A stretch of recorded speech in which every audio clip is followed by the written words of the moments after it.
What's up, everybody? Welcome back to another episode of the Arnies. We are three guys wondering how much money a Ridley Scott movie will lose this year. Because, well, I'll tell you, it might surprise you. I'm Matt Johnson, and I'm ready for less Marvel this year. I'm Keith Baker, and it seems like everybody's really wanting an apocalypse this year. And I'm Austin Terry, and I still don't believe Kraven the Hunter is coming out this year. How frickin' dare you? We need Kraven in our lives. Like, everybody's saying that. Haven't you heard the people chanting, like, out your window? Everybody loves Kraven, Austin. Don't you know that? I just need to see if Sergey could become the world's greatest hunter. Wow, I can't wait. On today's show, of course, we are looking ahead to all the big movie and TV releases of 2024. But before we get to that, guys, what are you guys thinking? After putting this doc together, looking at what's coming out, is this going to be a good year? I think it is going to be a good year. There are a lot less sequels this year, it seems like, than last year. And it seems like we have a lot of original ideas coming to theaters, which I'm excited for. It doesn't seem like a ton of remakes or anything like that. Certainly a lot less superhero content. So I think it's going to be a good year for the theaters. And hey, they need it after last year's bombs. Yeah, I'm feeling optimistic as well. Like you said, Austin, with movies being original, not sequels. But I'm also looking forward to second or third seasons of newer shows we saw maybe a year ago or 2 years ago coming back. But yeah, the original movies come out this year. They look fun. Maybe there might be a few flops in there. We'll see. Oh, there certainly will be. And we'll talk about them. But no, I'm definitely excited for TV as well. I can't wait for some of my favorite shows to come back after the lull for the past year and a half or so with the writer's strike and everything going on. So I think 2024 is going to be fun. I agree with you. But I will say, we do have to preface that I think we've done these look-aheads in 2022 and 2023 now, and I'm almost positive we said this exact same thing in both of those. So we are going to be, like, pretty cautiously optimistic. This year is looking good. 2024 could surprise us, but we have been wrong before, is what I'm saying. And this is not a joke, but this will be the third look ahead where we have talked about Kraven the Hunter potentially coming out. That's true. So we'll see. If it spills into 2025, you know what? I'll still be excited for it. But with that, without further ado, guys, let's just get started. We went ahead and made a huge list of all the major and interesting movie and TV releases this year, and it is a lot. So we're going to run through what's on the way, what we're looking forward to, and ultimately we'll predict if this is going to be a good year of content. So let's get into it and see what we decide. Yeah, and we are going to repeat our fun little game that we played last year. I'm calling this our Arnies box office predictions. We're each going to guarantee one project that's going to be a hit with audiences this year or a flop and panned by critics. So we'll see what shakes out this year. And Austin, I'm actually glad that you introduced this game into our lives last year, because I think it gave us a little bit of practice, because I'm just going to say, I did the worst technically, but we didn't really have any major wins when we played this game last year. So hopefully that kind of gave us a little bit of practice, and this year we'll do better. So I think maybe we should run through what our guaranteed hit and flop was in 2023, and maybe we'll surprise some people by reminding them. Yeah, so my guaranteed hit for 2023 was the Adam Driver dinosaur movie, 65, and I was extremely misguided on that one. Those trailers really tricked me. I completely forgot about that movie. Never saw it. We all did. But Austin, if I remember right, I think you kind of nailed the flop. I did. It was Transformers Rise of the Beast, which I guess technically, audiences liked it, but it still didn't make any money. So I'm calling it a flop, and I'm taking the win. All right, what about you, Keith? What did you bring to the table in 2023? Yeah, so my guaranteed hit was Oppenheimer. That was a pretty easy one. That was a safe bet, though, with Nolan. You didn't take any risk like I did with Adam Driver and his dinosaurs. That's true, Austin. I mean, to be fair to Keith, had Barbie not come out, would Oppenheimer have been that big of a hit? Oh, that is true. But he also did not predict the Barbenheimer phenomenon. Well, that's no, fair, yeah. that's fair. I would have never predicted that. That was crazy to me. But Keith, go ahead, and I'm already angry at you. Get to your flop. Tell me why you were so wrong, and how dare you even suggest this one to be a flop? Yeah, my guaranteed flop for last year was Saw 10. Eat it! I saw it, and it was awesome. To be fair, though, nobody saw that coming. Nobody thought the 10th movie in a dead franchise was going to be great. Do you know what? It made the movie, and they got greenlit for a sequel. I'm so excited.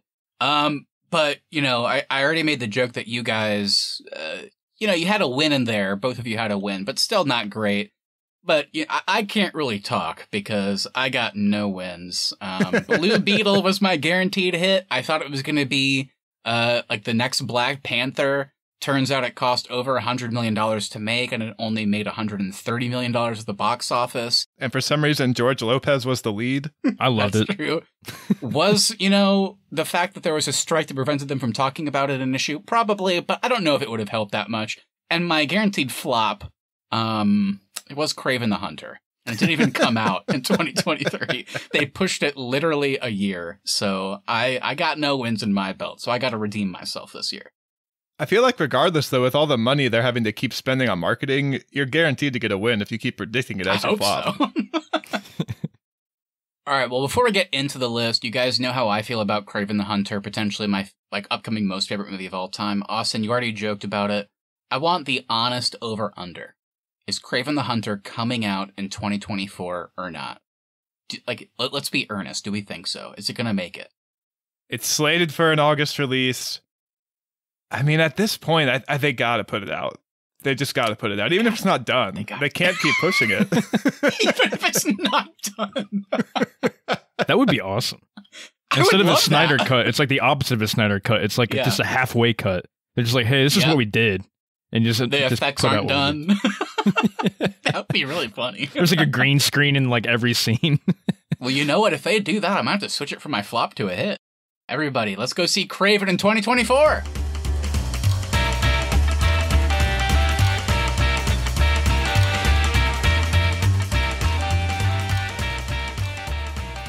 All right, everybody, welcome to our big list here for 2024's movie and TV releases. We're just going to kind of we'll run through the big ones, and we're just going to focus on whatever we want to. So, in January, starting off the year, we have Night Swim, Mean Girls the Musical, True Detective, Night Country, Ted, the prequel, Echo, Masters of the Air, and that's kind of the big ones we saw, guys. Where do you want to start here?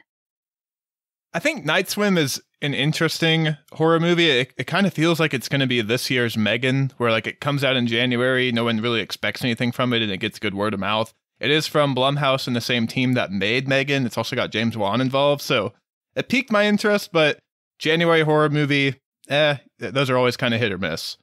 I do like the idea of it, though, because I remember swimming as a kid. I was always creeped out by like the grates at the pools. So like just kind of bringing that fear to life. So I do think it's a cool idea. Wyatt Russell's in it. I love him, so we'll see. And we should say, for those unfamiliar, Night Swim, the log line for it is a woman swimming in her pool is terrorized by an evil spirit. Yeah, we'll see. I want another big, not even like a January horror hit, but just like another horror movie to talk about. That's always what we look for. And we love talking about them on our podcast. So I'm hoping this one's going to be good. It has a great cast, a great premise, so I'm just hoping it's good. But as Austin always, talks about, it is January, so could they have put this out last October? Probably. Why didn't they? I guess we'll find out. They started marketing it in October, which was an interesting choice. But one that I don't have much to say about it, but guys, Mean Girls. I mean, this is a movie that has lasted the test of time. I love Mean Girls. It's so fucking good. And they're coming back to, I guess, make a movie version of the Broadway show they did. So doing a musical adaptation kind of sounds fun. You got Tina Fey and Tim Meadows back, throwing in John Hamm, which, I mean, you can't go wrong. Whenever he does comedy, I love it. So I hope this is good. I don't have a lot to say, but I hope that becomes a favorite of mine. I hope it's good, but I just don't have a lot of faith in it. You're not going to strike magic twice, I feel like, with how good that classic is. Yeah, I watched the trailer the other day when I went to the theaters, and I was like, nope, what are they doing? The original's good enough. They don't need to make this movie at all. I agree. But guys, what do you think about True Detective Season 4, aka True Detective Night Country? It's back. It feels like it's been forever. The Mahershala Ali, Stephen Dorff season. I mean, how many years ago was that? Maybe like that's 2019. Oh my God, yeah. So it's been a while. And I'm excited for it to be back. I mean, this trailer is getting me this cast. Looks super interesting. I'm excited. Are you guys ready for True Detective to be back? I'm so pumped. I'm a huge True Detective fan. I've found something to love in every single season of that show.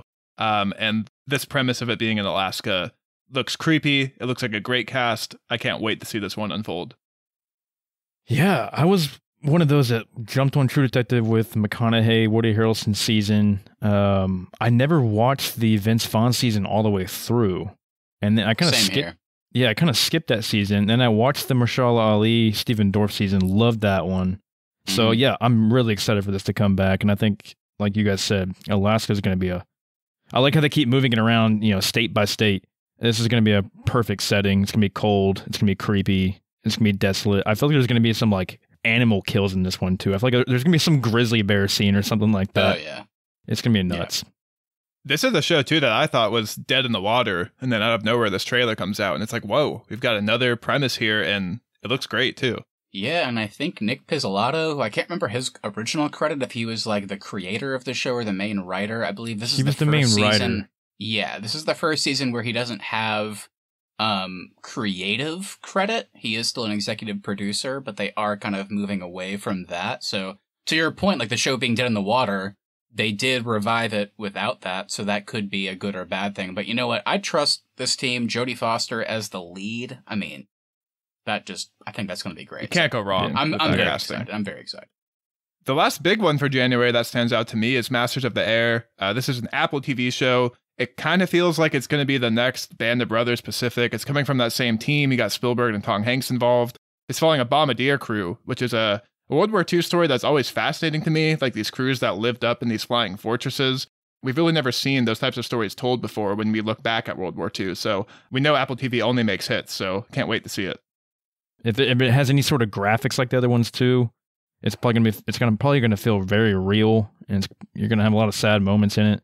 But yeah, definitely gonna be giving this one a watch for sure.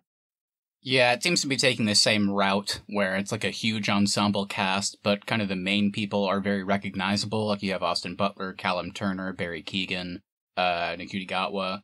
The only thing that the trailer made me a little bit nervous about, and I guess this is just maybe like a modern thing, is the visuals look very CG to me. And it's that weird thing of like, when they made Band of Brothers of the Pacific, it's like, so did they, but it's just that modern kind of visual that like, it just catches my eye in not the best way. It still looks great though. I'm very excited for this. I just hope like visually it kind of, sticks to what we hope for.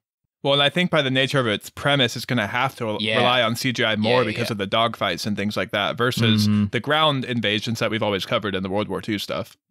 Before we go into February, the only other thing I have to say is, like, Echo's coming out. This is a character I did not care about in Hawkeye, but I am very excited about the first MCU project getting a TV MA rating. We have Kingpin coming back. We have Daredevil in it. I think setting up for Daredevil Born Again maybe next year. So the idea of a Disney Plus show coming out where it's just 5 episodes, they're dropping it all at once, not weekly, and it's R-rated. That's news to me. Yeah, it's R-rated as well. Like, I'm kind of excited for that. I've always been championing, like, look, the MCU started in 2008. Most of your people, like are way old enough to be at that level. I think it's okay to mix in R-rated projects. So I'm actually very excited about this. This trailer was so good that it took a character I did not give a shit about in Hawkeye and made me so excited for a solo show. So this could be a secret good one. I also thought the trailer was very good. I did think the Secret Invasion trailers were good too, though, so I'm nervous. I'm nervous. Marvel has kind of lost my trust, so I need them to earn it back. I will check it out, though. Yeah, I will too. From watching the trailer, this one looks like it's going to be really violent. Just from watching the fight choreography, she seems pretty badass and pretty hardcore. Same with Kingpin, too. He's creepy. I don't really know a lot about his character because I didn't watch Daredevil like you guys, but I watched The Punisher. So it definitely seems like it's going to have a Punisher-type vibe to it. All right, guys, so with that, let's move on to February. The ones we highlighted here are Argylle, Madam Web, Bob Marley, One Love, The Walking Dead, The Ones Who Live, Avatar The Last Airbender, Mr. and Mrs. Smith, and Halo Season 2. Austin, you went out of your way to highlight one right off the bat here. It's Argylle, and I'm glad you did. I did not know really anything about this. I watched the trailer, and I gotta say, I'm pretty intrigued by this. So how about you kind of lead us into this? Dude, I'm so excited for Argylle. This might be one of my most anticipated of the year. You got Matthew Vaughn. You know him for all his action credentials. Henry Cavill's back to the big screen. You got Dallas Howard and Sam Rockwell kind of paired up on this very weird premise that you don't understand, but Dallas Howard is a spy novel writer and then ends up in one of her real life stories, and it just looks like a good time at the movies. That's all I can say. It looks like it's kind of capturing that first Kingsman magic. I can't wait for this one. I will be rushing out the theaters to see this. I'm just excited to see Sam Rockwell. I feel like I haven't seen him in a long time. But yeah, like you said, Austin, all the other characters too, with Henry Cavill and Bryce Dallas. I think it's going to be, it just looks fun. Like a good adventure spy movie. Yeah, I can't even call it like a subgenre, but there are some movies and TV about like a famous writer, like somehow stumbling their way into their own story. Like there's a few things like that. I think about like Will Ferrell in Stranger Than Fiction, which is a great movie. But this seems like that. It's like Bryce Dallas Howard writes the story about Argyle, this like James Bond-esque spy, almost like a parody. And then I guess like stumbles into that story, and the trailer teases that maybe there is a real Argyle, and like they left us on a cliffhanger. I was like, wait, what's it gonna, is it Henry Cavill? Like, is it gonna be a joke? I don't know. But I think we're gonna get like Henry Cavill doing like the fun spy shit. Everybody's like, he's been like, he was almost cast as James Bond like years ago instead of Daniel Craig, so it's probably gonna play that up. But then you also have this weird, funny story on the side about the real life author. So I'm very excited that Matthew Vaughn's back in the game. I think Kingsman 2, he dropped the ball, but I think it feels like he's excited about this, and I'm excited about it too, because he has such great style. And Henry Cavill barely in the trailer, but first on the cast billing. So gotta imagine he's got a big presence too. I think so. Speaking of big presence, Madam Web, not gonna see it, guys. Let's move on. One of the worst trailers I've watched. I've got one thing to say about Madam Web. Please do. I'm banking an easy one, but this is my guaranteed flop. Whoa! The logline is so stupid. A paramedic starts to develop clairvoyant abilities. That's the most interesting thing you can come up to describe your movie. Yeah, they didn't even really mention spiders or anything. So one that I'm excited about is the live-action version of Avatar: The Last Airbender, which is coming to Netflix. From what I understand, like it's going to be a multi-season thing. I think they've been greenlit for multiple seasons. So the first one's going to tell kind of the first season of the animated show. So it's probably going to be like a 3-season type thing, from what I understand. I love that show. I don't think it's just one of the best animated shows of all time. I think it's just one of the best shows ever. I mean, such a great show. And it is that weird thing of like, just because something's going to live action, should I be excited? Probably not. That's probably not enough to like be like, oh wow, exciting. But the trailer got me. I love this story. I love these characters. I'm excited about what they're doing. So I'm very hopeful for this. I think this could be something very exciting. I mean, this is going to do gangbusters on Netflix. I mean, The Last Airbender, whenever it goes like a streaming service, it's always like the most watched thing on it, like whenever it moves around. So it's going to be huge. Yeah, this will be Netflix's big hit for sure. Isn't this also the one, though, that's been in like production hell with the creators leaving and coming back multiple times? I don't know. I think so. I think this is the live action project. I know they have so many other projects in this universe in development, so I don't know, but I think the live action one, this one, was the one that like had certain people leave and come back and maybe leave again. So yeah, definitely been in development for a long time. Last thing for February is season 2 of Halo, and I know us three were like the only people on the planet that like the first season of Halo, but I'm excited for Halo season 2. They just put out a new trailer. It looks fun. Like it's a big Covenant invasion. It looks like they got a bigger budget this season. I'm pretty excited to see this next season. Me too. I'm that weird person, I think, like Austin, where it's like, I don't really love the games. It's like, I've played some of them. I played some of them with Austin, but it's like, they just don't really hold up to me. I didn't play them at the time. So seeing a show that takes such a big departure, I'm kind of fine with. And it's, I guess everybody else that did play those games wasn't. But I'm kind of excited too. I like that show. I never knew so many people were coming to a first-person shooter for the lore. Yeah, apparently. Let's get into March. We have a big one right off the bat. We have Dune Part 2, which got delayed out of 2023. We have Spaceman, Roadhouse, Manhunt, a new TV show. And those are the ones we highlighted, guys. So I think we have like a couple good ones to dive into here. Should we start with Dune Part 2? It feels like the natural place to start, I think. Yeah, Dune Part 2. I mean, if you like the first one, you got to be excited for this one. I feel like each trailer has been better and better. They've shown me like something new and interesting in each one. This one looks like more heavily focused on the revenge aspect of Paul Atreides, so I'm kind of just excited to see the story come to its conclusion.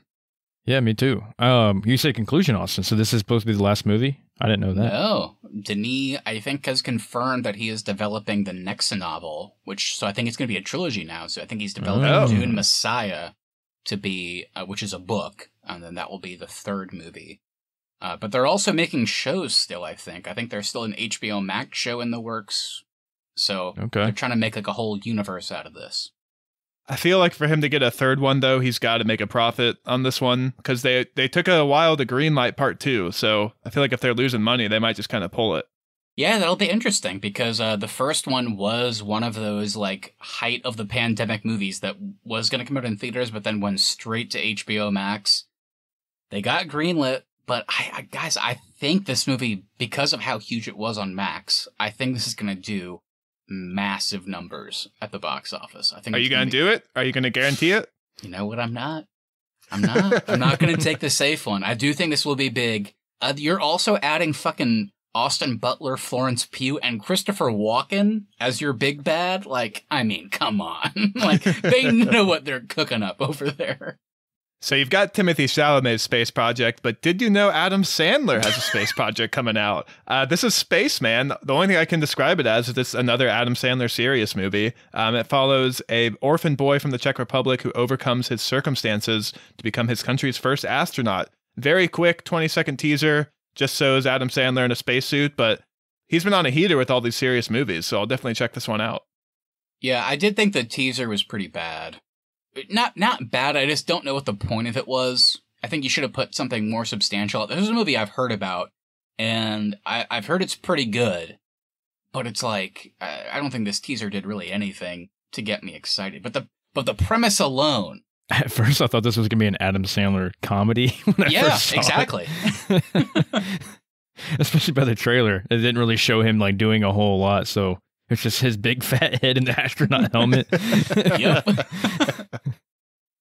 Another one we called out here was Roadhouse. Don't have a ton to say about this one. It's Jakey G, though. Got to see it. There's no really teasers out. The only thing that really has been floating around was that snapshot of him weighing in at a real UFC heavyweight, and he looked jacked as shit, so I'm definitely going to see it.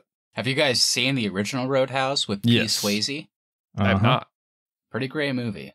But it's not one that makes me mad that they're remaking. No. Like, I think like putting a modern spin on Roadhouse could be fun. Oh, so yeah. I'm kind of excited for this. I'm kind of excited, but we'll see. I think Jake Gyllenhaal's a good pick for the lead. He does look like shredded as, I guess, humanly possible in the pictures that I've seen. But I'm excited. I think this will be like a fun watch. And I feel like this is like a Prime. I could be wrong. This might be like a straight to Prime thing. We'll see. I think it is, yeah. But if this is a streaming thing, I think this strikes me as something that will do even better streaming than it would in theaters. So I'm excited to just watch it like on a random night. All you have to do is put Jake Gyllenhaal's jacked body on the banner for Prime, and you got some viewers right there. There you go, brother. All right, guys. Moving on to April. We have Godzilla and Kong: The New Empire, Civil War, and the Fallout TV show. So just a few there. Let's start very quickly with Godzilla vs. Kong, because Austin, as you and I know, Godzilla -1 just came out. It's one of our favorites of the year. And we talked about on that, and just like in our discussions about it, like off air, like how like kind of fun it is that we're getting that type of Godzilla content, but also we're getting like the fun, cheesy Godzilla stuff like this, where Kong and him team up, I guess, to fight another threat. And the threat, based on the trailer, seems very serious, but then they just show it's like another Kong. It's like, it doesn't seem like that would be that hard to deal with, but who the hell knows? Are you guys excited for Godzilla and Kong's team up? Well, let me tell you what the real threat is to this movie. It's the fact that Brian Tyree Henry is returning for his podcast character to this franchise. The one character I was like, please let him get eaten by Godzilla. They're bringing him back for some reason. You guys know me. I mean, I'm the biggest like MonsterVerse defender, I feel like. I think this looks like dog shit. I'm not excited for this one at all. Yeah, I thought it looked like shit too. I didn't even see the last one. What was the last? Yes, you did. You did. We watched it for our podcast. Oh, I guess I did. Well, I just haven't been on board at all with this franchise, except for I liked Kong. I think that was the only one Skull Island. Yeah, you and I liked that one. Yeah, I actually enjoyed that one. All the other ones, though, I thought were shitty, waste of time. I'm not enjoying this franchise, so I'm not looking forward to this at all. Keith, I think I can provide you a little solace here. Godzilla and Kong: The New Empire is a guaranteed fucking flop. Ooh. This movie isn't gonna move shit. They got lucky that the last one came out during the pandemic, and like Dune, it was the straight to HBO Max movie. Nobody's going out to theaters to see a sequel to a shitty Godzilla and Kong movie. Like, dude, I don't even know how much this movie costs. It's probably like 200 plus million. I would be shocked if this even made $200 million. Like, I don't think this one's going to do well at all. I think this is going to be the end of Austin's precious Monsterverse. And I like the Monsterverse too, but I think this one's going to flop so hard that they have to pivot and be like, I guess we'll let Toho in Japan make their movies. We can't really do this anymore. I think what they're going to learn from this is they have to put these straight to streaming, because I think it's going to bomb in theaters, but I think it's going to be Max's number one thing when it gets to a streaming service. I could see that, yeah. Okay, so that's Matt's guaranteed flop. Let's get to something that I think looks great. This is Civil War from Alex Garland. You may know him from 28 Days Later. I think this premise is interesting and timely. Follows a bunch of journalists who are traveling across the U.S. documenting a developing civil war. Main standout for me from the trailer is Jesse Plemons looks scary as shit as the villain in this movie. So I'm pumped for this. I will definitely be seeing this in theaters. The start of the trailer, I was like, whoa, this is awesome. This looks like it's going to be pretty cool. Yeah, like you said, Austin, Jesse Plemons, yeah. He does look kind of insane in this. So I haven't seen him in a while in anything. So he's always good in everything he's in.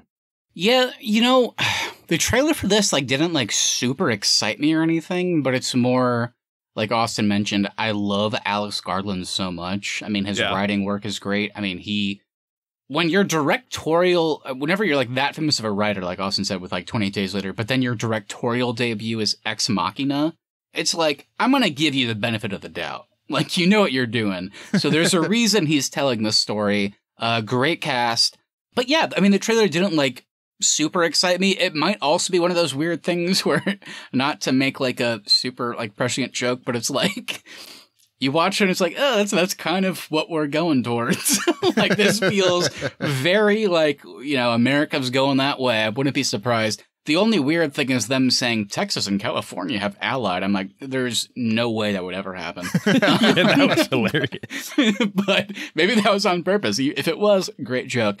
But yeah, I am excited for this movie because of Alex Garland and the cast. The premise itself is okay. I'm very curious how it ends and where it goes. I will go see this one. But yeah, it's we'll see. But I do trust the team involved for sure. With his movies, too, there's always something more under the surface, so I'm excited to see what that twist is, too. Yeah, and then very quickly, this might be more for you, Austin, but they are making a Fallout TV show, and the people developing it are the people behind Westworld. You have Jonathan Nolan, Christopher Nolan's brother, his wife, and kind of that team. Fun cast, just developing the video game. Is there anything worth talking about here? Is this going to be one of the video game adaptations that we talk about, like The Last of Us, as being good? Is this going to be not good? Where are you kind of leaning on that scale? I guess we'll see. For me, with the game, I've always felt like kind of the outside looking in at this franchise. I've tried to start Fallout 3 so many times and just never could get into it. So this will be my first time to actually experience the Fallout story. So I'm excited to see it from that lens. The trailer I thought was fine. It's serviceable. I'll definitely check it out, but I don't have high hopes or anything because I don't really have a lot of love for this franchise. Yeah, I never played the games. I think I remember seeing trailers for the games and they always look kind of cool with these nukes going off. I mean, it's a good idea, but I'm more interested in something like Silo, where it's a little bit more original. So very true. God, I want Silo back so bad. I wish it could be like Slow Horses, where they put out 2 seasons a year. I know. Can we get the team behind Slow Horses making other things? How do they do it? Every time you turn around, there's just a new season of Slow Horses dropping on Apple TV. I've started Slow Horses, and every time I talk to Austin, which is every couple days, he's like, "Did you know another season of Slow Horses came out?" I'm like, "What? They're on season 17?" Gary Oldman just has all the time in the world, I guess. Wow. All right, guys. With that, let's move into May. We just have a couple here. We highlighted The Fall Guy from David Leitch, kind of that John Wick team, and Furiosa, a Mad Max story from George Miller. A movie that's been in development hell for a long time. George Miller's been wanting to make this weird prequel sequel to Mad Max Fury Road, and he finally did. So these are some fun ones to talk about, guys. So let's start with The Fall Guy. I gotta say, whenever I heard the premise for this, I was like, I love David Leitch, I love his movies, but like this premise, I don't give a shit.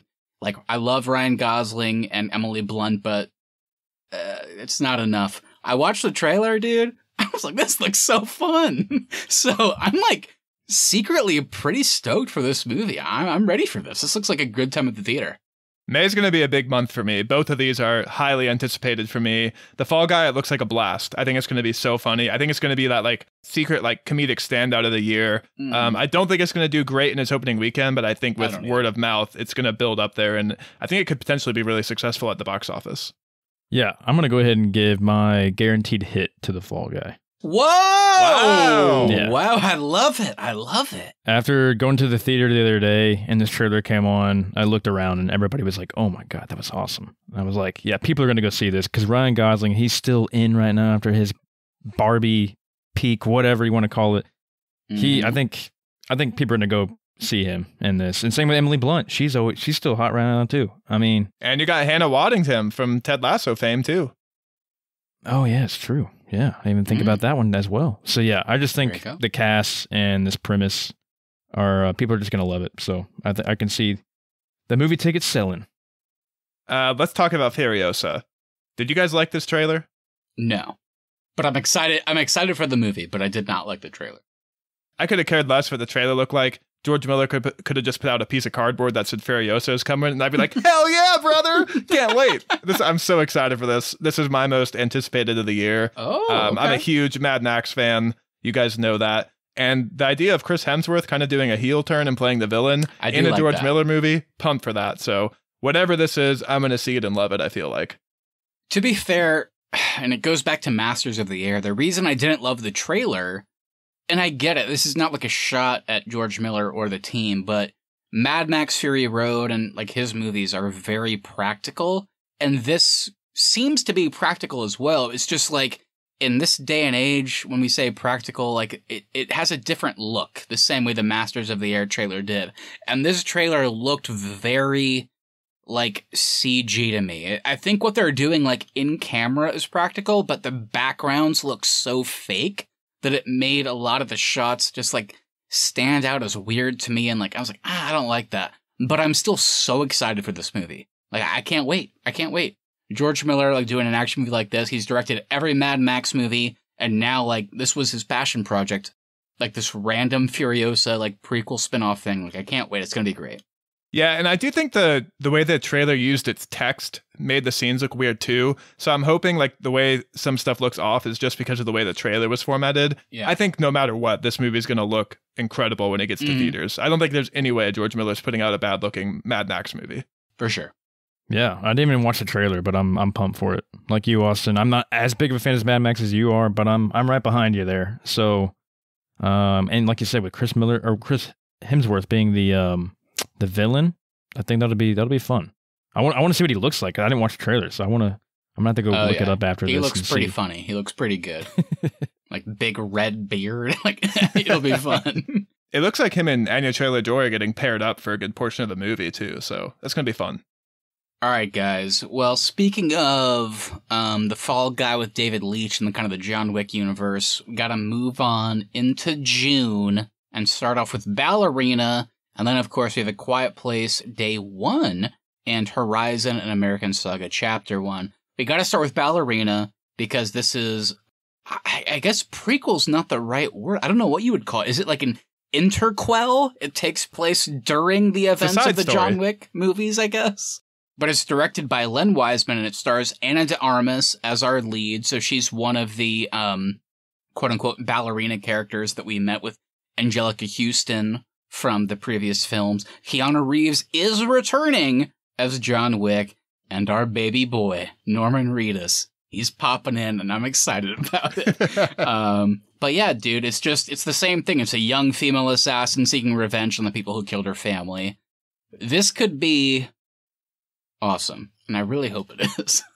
I really hope it is too. So much so that this is my guaranteed hit for the year. Ooh.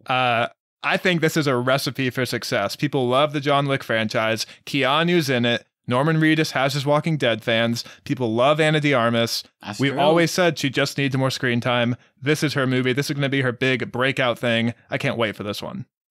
Yeah, me too. I'm excited for it. I've already given out my guaranteed hit, but this would probably be a second if we were giving out seconds.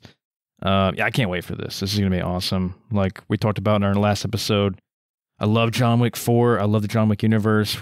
Austin and I were kind of disappointed with the Continental. Maybe it'll redeem itself later. That doesn't count. That was some weird Peacock thing. Yeah, but still in the universe. But I think Ballerina is going to be awesome. Ana de Armas, like you said, Austin, she's hot right now. And then, yeah, and she's going to be good in an action role like this for sure.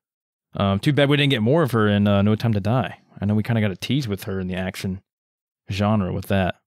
That's what makes me excited for this, though, is those sequences from No Time to Die. This is the one thing, like, of anything on this list where I just wish there was footage for it. I would pay money right now even to see a trailer for this. Me too. I think it's going to be really good. And Norman Reedus, too. He belongs in this universe. I agree. I know we make fun of him, but I think he fits here. I hope he kind of has that, like, Willem Dafoe role from the first one.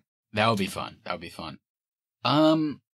But guys, how do you feel about A Quiet Place Day One? I guess technically a prequel. We'll see kind of how that plays out.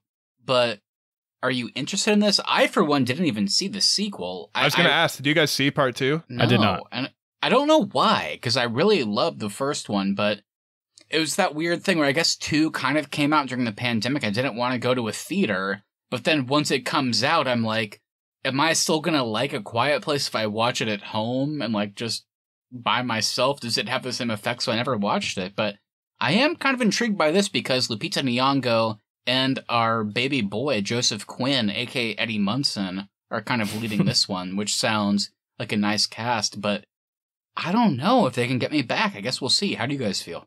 I'm excited for this one. I kind of forgot about this one. It's been under the radar for a little bit. Part 2 was my first trip back into theaters during COVID, so I did go see it. Part 2 is great. I'd highly recommend it. Okay. The team has proven they can, like, this is their world, this is their passion project, so I'm excited to see them further expand this world. Yeah, I loved part 1, and part 2 has been on my list of movies to watch for a while now, so I just need to go give it a watch. I'm sure it'll be good. Yeah, I'm excited for this. I think it'll be fun. Keith, I know you've got to be excited for this next one, though. This is Horizon, an American Saga, Chapter 1. This was tailor-made for our friend Keith. It's a Western spanning a 15-year period, pre- and post-Civil War era. This is what Kevin Costner left Yellowstone to go make. This is his passion project. Keith, how do you feel about this one? Okay, I got to admit, I did not watch the trailer for this one. You're fine. It's like a 40-second trailer where he just, like, rides a horse and then turns around and shoots a gun a couple times. And I will say, I was like, that was pretty badass. But it was definitely just a teaser. We don't have like a good main trailer yet. The interesting thing for this movie, though, is part 1 comes out in June and part 2 comes out in August, which is, I don't think I've seen a major big budget project do that before. So are they going to keep audiences interested enough to go pay twice in the same year to see this franchise? And I think they're each like 3 hours long. So Kevin Costner wants you to spend 6 hours in theaters with this project. I'm looking forward to this. I love this era of history. And I do like Kevin Costner, as weird as he can be sometimes. I do think he's good in these roles, these type of roles. So, yeah, I'm definitely going to go see it. I like Sienna Miller, too. I'm always interested to see when it's somebody's passion project, like what is their reason for wanting to make this? So Kevin Costner's got a reason. I mean, he gave up one of the most successful things he's ever been a part of to make it. So I'm curious about it for sure. He's also a great director. I mean, Dances with Wolves is fantastic. I mean, he has a great eye. I honestly feel like he's somebody that like should have directed more and then didn't for whatever reason. The idea that he's directing this makes me want to see it even more because he's a great director. All right, moving further into the summer, we have Project Artemis and Deadpool 3. Guys, just a couple ones there. Should we start with the big one? Project Artemis? Where do you guys want to start? Yeah, I don't know anything about Project Artemis. It's got a great cast, Scarlett Johansson, Woody Harrelson, Channing Tatum, but nothing's out there for the plot. So I think we can touch on Deadpool 3. I know, like, as time has gone on, we've all become lesser fans of Deadpool 1 and 2. Are you guys interested in Deadpool 3? Am I interested? Yes. I'm interested that it is my Arnie's guaranteed hit of the year. All right, playing it safe. I am playing it safe with this one, but also kind of not, guys. I mean, with how Marvel has performed the last couple years, and this is going to be the only MCU movie in 2024, it might not be that safe. Like, we'll see how it does. I don't know. I mean, it's like Captain Marvel, that movie made $1 billion at the box office. Its sequel made the least out of any MCU movie. Aquaman made over $1 billion. Its sequel made, right now, it's tracking to do the least of the DCEU. So it's like, you could surprise yourselves, but I do think the combination of like Ryan Reynolds, Hugh Jackman coming back as Wolverine, Jennifer Garner back as Elektra. We've been missing her as Elektra, haven't we? But kind of going through those weird multiverse worlds, to Austin's point, like, why hasn't like Loki stuff brought up this? It seems like this movie is doing that. It seems like they're going to travel through those realities and then end up in the MCU, so Ryan Reynolds can stick around. I'm excited, but I don't know. It's also that weird thing of Ryan Reynolds has like burned me a bit too much with playing Deadpool for the last like 12 years in real life and in movies and every movie role he does. But I am still excited. I think this movie's going to be a major hit. So yeah, that's all I'll say. I'm excited, and I'm like weirdly personally happy for Ryan Reynolds and Hugh Jackman because they are such good friends and they've wanted to do Deadpool and Wolverine for so many years. So I think it's going to be really fun. I'm excited for a trailer to come out for this one. I do trust the team. Like, Deadpool 1 and 2, for what they were at the time, were hits, were successes. They were fun watches. So I'm excited to see this one come back. And I do gotta believe Hugh Jackman left Wolverine on his own terms with Logan. Like, that's the story he wanted to end it on. So the fact that they got him back, they've got to have a story that Hugh Jackman wanted to tell. It can't just be he wanted to work with Ryan Reynolds. So I'm excited to see what that Wolverine reason is. He always talked about that he wanted to be in the Avengers movies, like when he was still playing Wolverine, but that wasn't a possibility at the time. And then by the time that he was like, I guess I'm going to retire from this role, a few years later, they were like, hey, we sold off certain things, so now it's a possibility. And he was like, oh, okay, maybe I'll come back if you throw a couple $10 million my way. So... makes sense. I'm excited. I do like joke about like Ryan Reynolds, like his demeanor a lot, but I am pretty excited for this movie actually. All right, so in August we have Borderlands, based on the video game, of course. We have the sequel, Horizon: An American Saga Chapter 2, which we just talked about, and tentatively my favorite movie of the year. Is that Kraven the Hunter? I see. Oh, it is, but maybe it's moving again. We'll see. All right, guys.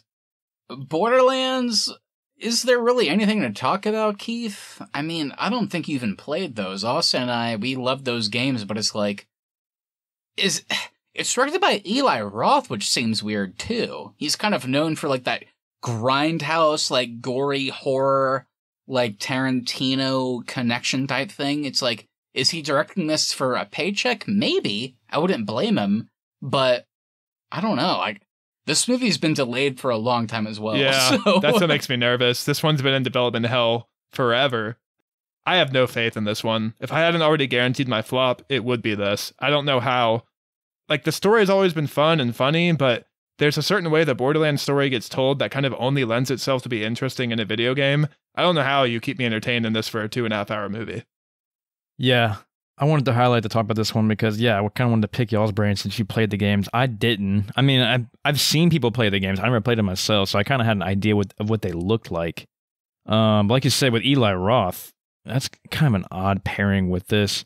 I mean, the last movie I think he did was that Thanksgiving movie, which we never saw, which I thought was apparently good. Yeah, which I heard was good. I want to go back and watch it. It's highly rated. Yeah, I didn't see it yet. Want to go back and watch that for sure. But yeah, his Eli Roth directing this video game, I don't know.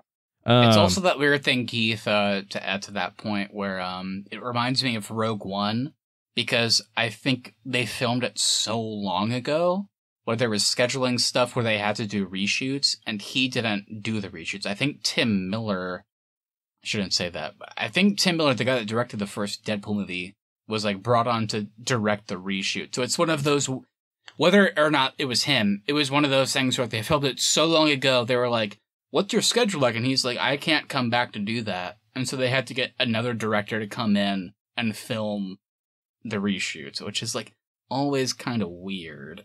Like not necessarily a good thing. Sounds like a Justice League recipe to me. Joss, is that you? Yeah. So I think I'm going to go ahead and give my guaranteed flop right here. Whoa!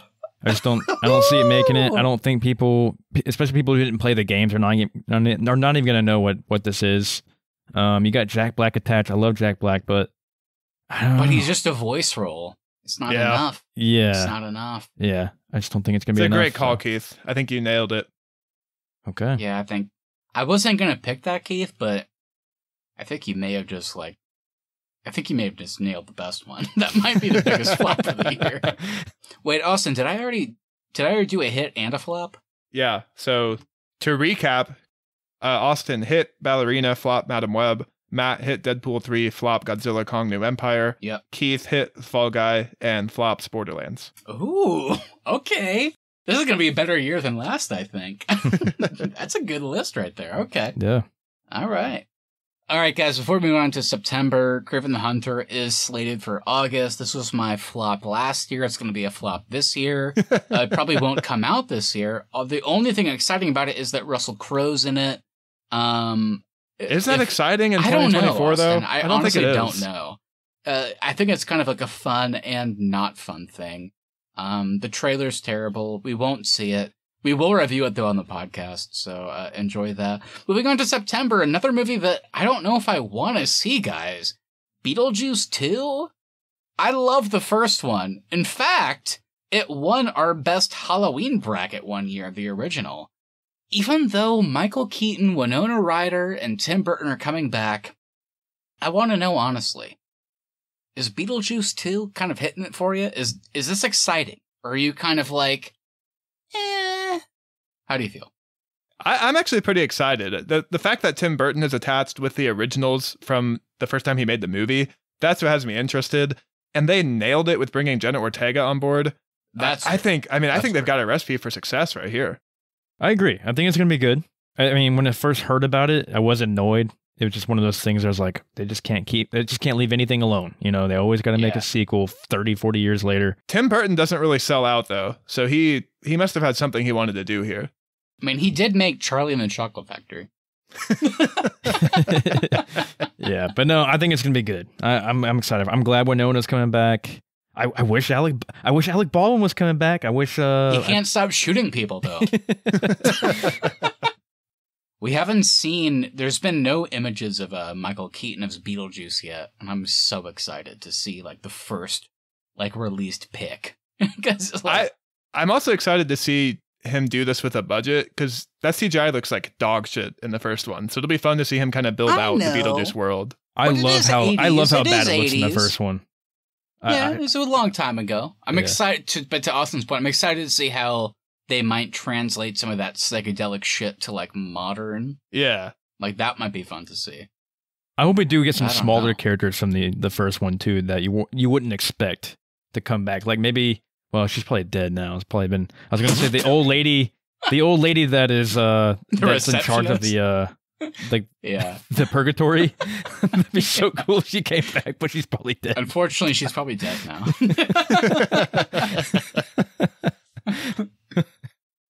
Moving on to October, we have some amazing films coming out. We have Joker 2. If you want to hear my French accent, it's technically called Joker Folie à Deux.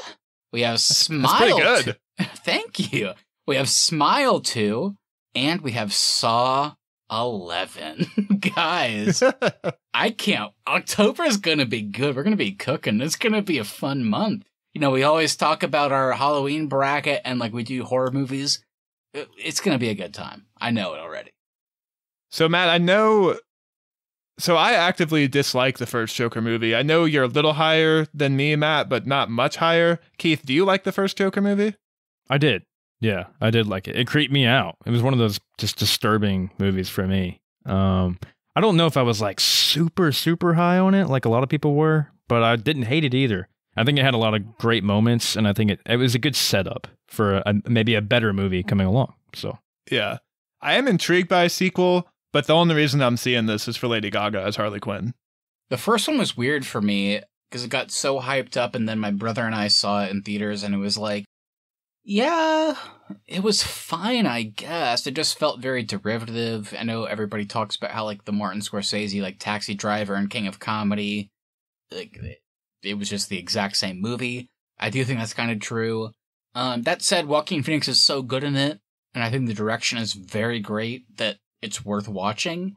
That said, what would a sequel look like? Joaquin Phoenix is not somebody that signs on to sequels, so the fact that he did, I do think that's kind of intriguing. I have heard this movie is a musical, and they brought Lady Gaga on into play, as Austin mentioned, a version of Harley Quinn. So it's like, this will take place later, maybe be a musical, maybe be a different movie. That sounds more interesting than the first one, honestly. So I'm actually kind of looking forward to this, even though I didn't love the first movie. I think I'm going to look forward to it. It's Todd Phillips. I love him.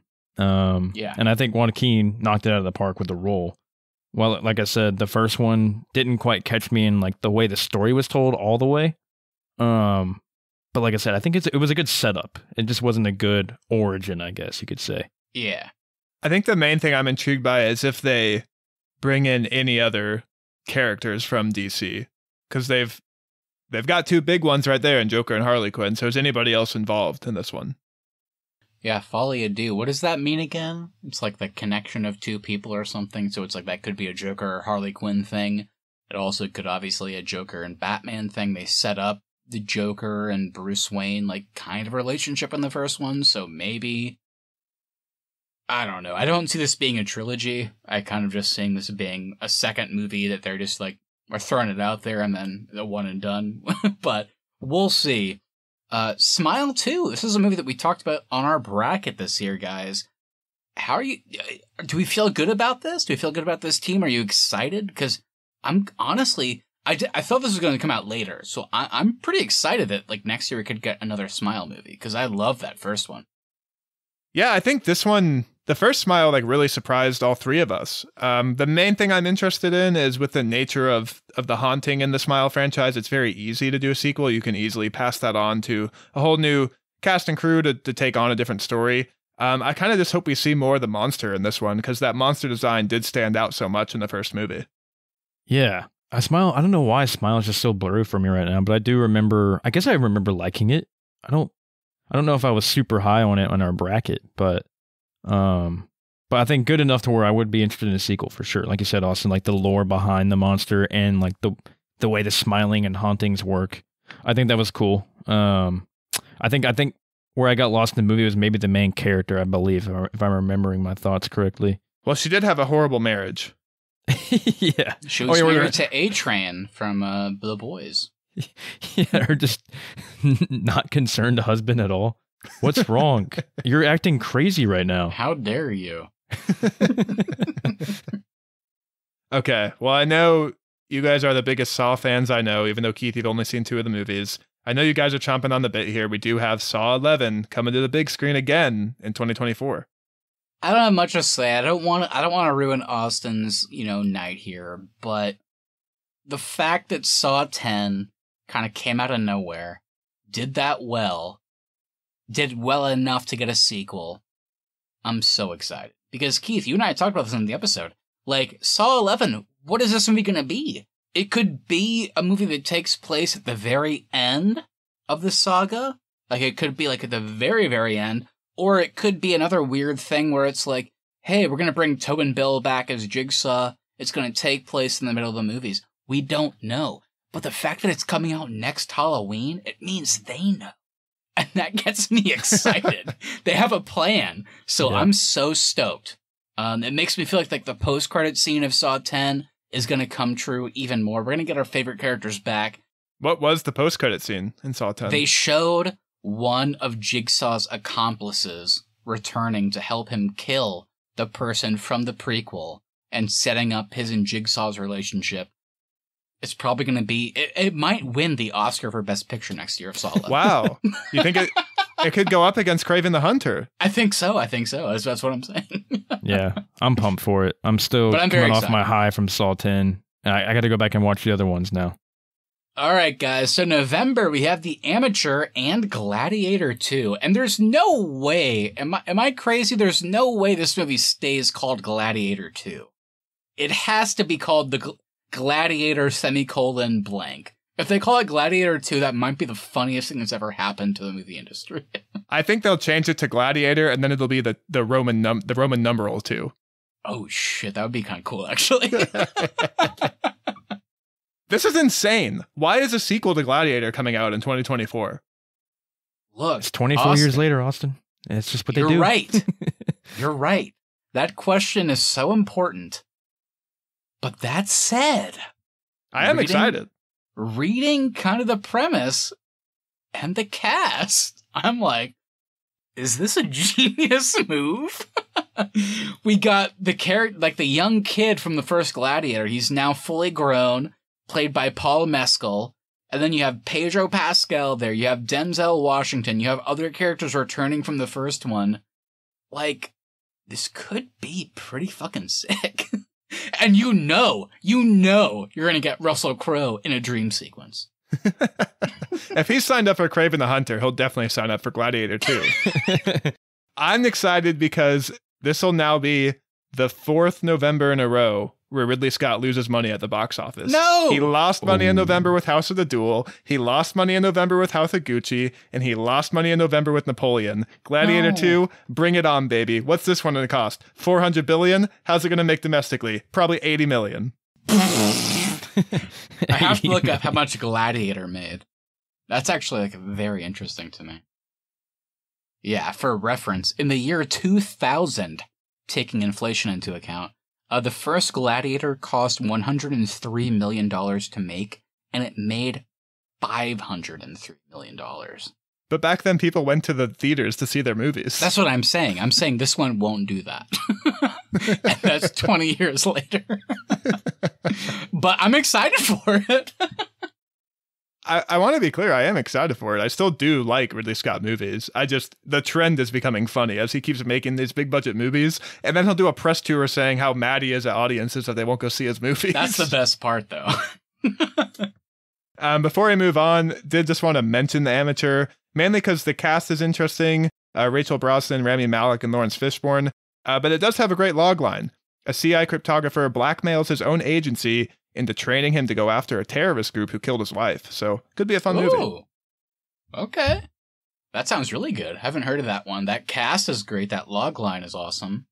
Rami Malek is still searching for his redemption, so maybe this is it. Yeah, we did, for those listening, I did copy this doc before Austin made it.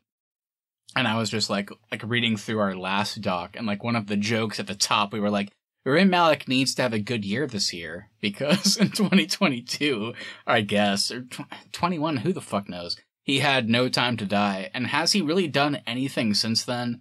Because he was so bad in it. He was in Oppenheimer. Yeah. I know, but was he really in Oppenheimer?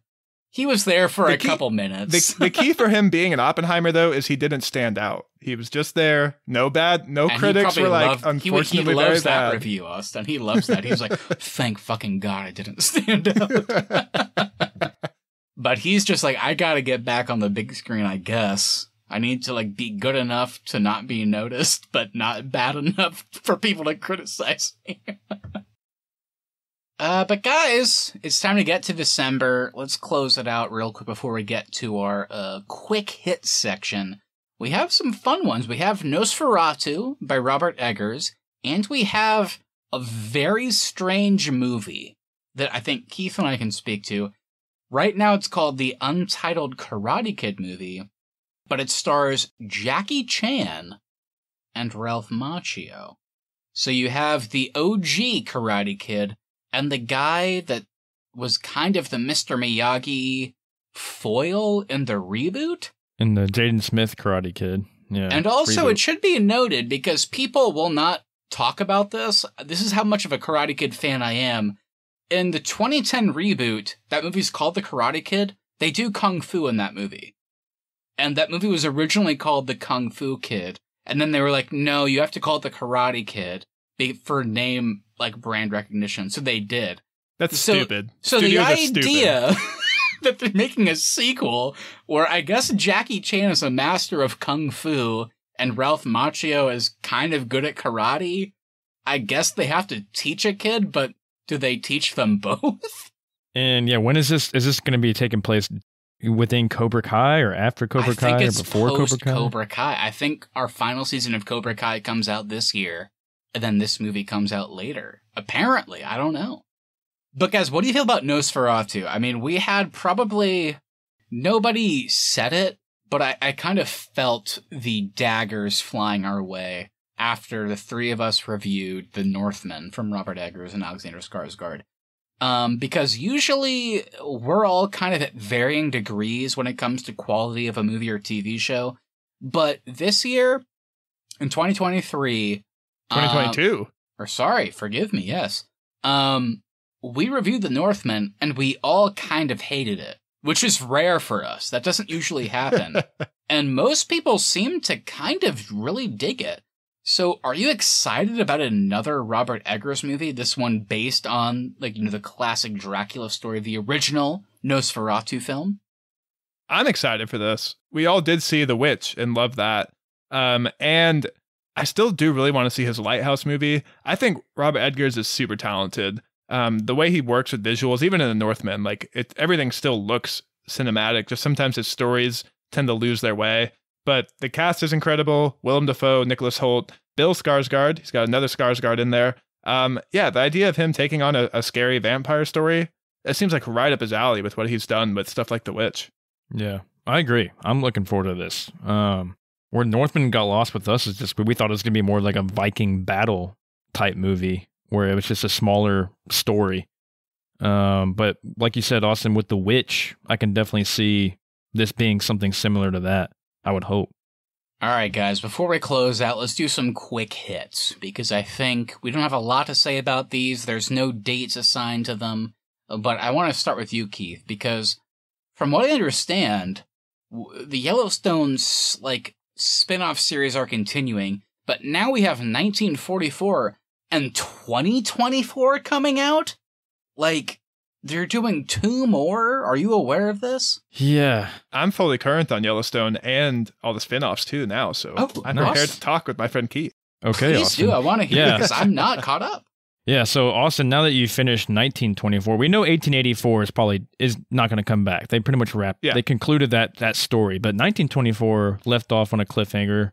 So I don't know if huge cliffhanger. Yeah, I don't know if it's is a season 2 for 1924 coming back with Harrison Ford. I don't know. Then 1944 with the Dutton family, and then 2024. I think 2024. I think McConaughey might be attached to 2024. Yeah, that's what I've heard. That's what I've heard. Yeah, as a spin-off character. So obviously, the Yellowstone franchise takes place. The Yellowstone show takes place in modern days. So I guess 2024 is just going to be a spin-off of more of the Yellowstone timeline. It'll just be timeline. the thing that comes out after the last season, I guess. And I think 2024 is the project that used to be called the Three Sixes. I think they've morphed in. I think this one focuses on the Texas Ranch. Okay. Yeah, the Four Sixes Ranch. That's why you got McConaughey there. Makes perfect sense. A quick hit for me, but X-Men 97. I can't wait for this. I'm so excited. This is a kind of a continuation of the classic X-Men cartoon. They're doing it in the same format and style. This just feels like an instant nostalgia hit to me. Agreed. Yeah, growing up with the Spider-Man and X-Men cartoons, and of course the Batman and Superman stuff on the DC side, it's really fun they're continuing this. I do wonder why. I guess they're trying to continue it and put it in the MCU, but either way, I don't really care what they do with the story. I'm just excited that the show is coming back, and to your point, Austin, it's they're retaining that animation style from almost 30 years ago. It's pretty cool. Yeah, it's gonna be fun. Yeah, well, we got another one coming out. We already touched on it when we talked about the Karate Kid movie. I think this is the last season of Cobra Kai coming out, which I'm glad. I think that it's ready. I'm kind of ready for the story to wrap up, but I've had such a fun time watching everybody come back for this show. It was a good nostalgia hit as well. Yeah, I'm ready for this to wrap up, and I'm excited to see how they conclude it and how it maybe will play into that untitled Karate Kid movie. I can't wait. Cobra Kai. never dies. But also one of my favorite shows as well. I'm just so excited. It's just so good. It's too good. But I, like you, Keith, I'm glad that they're not extending it. I'm glad that they are clearly ending it on a high note, as opposed to just like dragging it along. For me, guys, it's tricky. I mean, there's a lot coming out. I mean, it would be easy to talk about something like, I don't know, Tales of the Jedi, Curb Your Enthusiasm, The Sympathizer, something I'm excited about. But the one thing I wanted to end off with, because I think Austin might like this, is Devil May Cry, a game series I've never played, but I've also never played Castlevania, and the Netflix anime of Castlevania is so good. Fucking good. Did you watch the new season? I did. And the same team is making Devil May Cry on Netflix as well. I love it. So I'll watch it immediately. They did a very quick, like 30-second teaser, just like shows like one character just like smiling to the camera, basically. I have no context for what that means, but because I love Castlevania on Netflix, I'm going to watch Devil May Cry. I'm so excited. So apparently it's coming out this year. I hope it does. I can't wait. And didn't Alex Garland like write the original Devil May Cry game? Oh, maybe. I don't know. I wouldn't be surprised. Yeah, story supervisor on Devil May Cry. Oh. Okay, cool. All right, guys, before we close out here, let's do some quick, easy questions. What is, we did our hits and our flops, but what is your most anticipated movie of the year? Doesn't matter how much money it's going to make, just what are you most excited for? Easy for me. Furiosa, a Mad Max story. Get me back into that universe. I can't wait. I think I got to go with Beetlejuice too. Oh, wow. Okay. Yeah. I like that. Can't wait to see Michael Keaton back. Honestly, guys, it is Kraven the Hunter. I am not anticipating it for a good reason, but I am just so excited to see it, if that makes sense. The first two Venom movies I saw are terrible. Morbius, dear Lord, Keith, you and I saw that. That was garbage. But there is still an excitement factor to watching these movies, and I'm kind of excited. Why don't you have that same excitement from Adam Webb? Not that one. Do you think Sony has learned that when people are making fun of these movies, it doesn't mean they want to do a second release in the theaters? I don't think so. I mean, they re-released Morbius, and it made no money, so I still don't think that they've learned that lesson. But guys, on the same lines, let's do most anticipated TV series. What you got? Okay, so if they surprise us and put out season 2 of Severance, it'll become that you beat easily. Me to it. Ooh. But if that doesn't happen, I don't think it is. It'll be True Detective. Can't wait. The mystery looks fantastic, and we need like a new good detective mystery that takes the world by storm. So I hope that's it. This is tough. There's a lot I'm excited for, but. You know what? I guess I'll just go with Yellowstone. It's been a while since I've seen Yellowstone, and I'm excited for them. How's it gonna end? Yeah, I'm excited for them to wrap up this story with Costner coming back and the whole gang, and can't wait for it to lead into the other shows. And I wish 1924 was coming back this year too, but it doesn't look like it is. But yeah, I'll go with Yellowstone. Yeah, I think for me, the one that I actually feel confident in coming out is Devil May Cry, like we just talked about. But the one that I am hoping for, I don't feel as confident, could be pushed to 2025. But we also talked about it on our look ahead last year. It's like, guys, where the hell is Squid Game Season 2?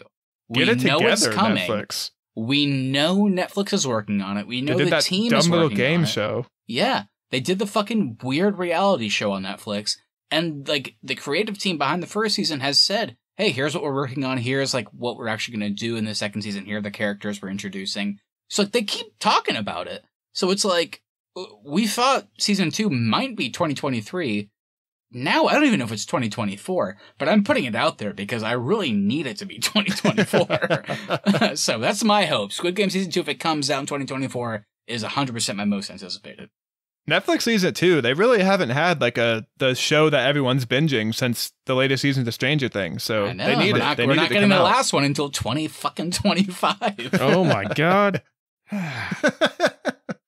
We just made Keith unwell with that. I know, but let's make Keith even more unwell. Dude, Andor season 1 12 episodes came out in 2022, right?